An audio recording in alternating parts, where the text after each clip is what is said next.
Will with LearnChess101.com. I'm just going to do a quick lesson today on why it's really always important to make sure your pieces are protected.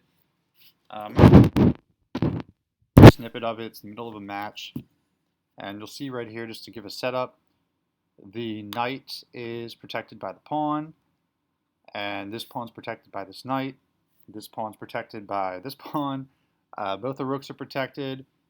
Basically every piece on the board is protected. So just take note of that and why this is really important and how it's such a very simple thing, but a lot of times when we're playing we forget to do it. So let's get started. So I move my pawn out there to c4, and then of course my opponent moves the knight, placing my rook in the position of being captured. So at this point I move my rook to c1, still being protected by the knight.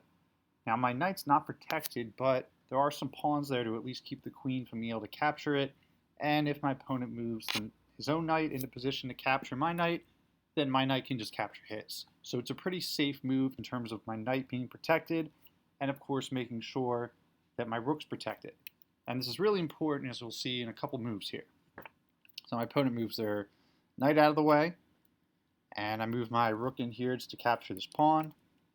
My opponent moves their rook, and I take the pawn. Of course, they're not going to capture my rook because it's protected by the queen. So now my opponent's moving their queen here. What they're going to do is move to h1. It's a very common move. And of course, I move my king, and they move down to h1 to place me in check. Now you'll see what happens is I move my king out of the way. And a lot of times opponents will do this to capture a rook on the other end. But what's important here is my rook is protected.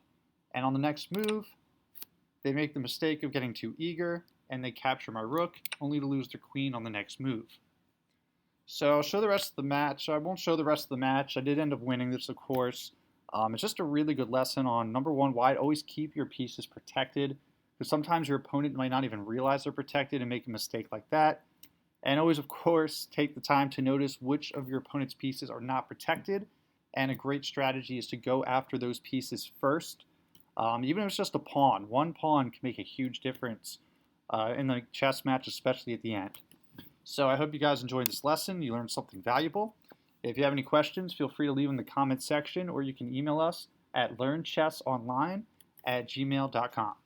Thanks for watching, guys.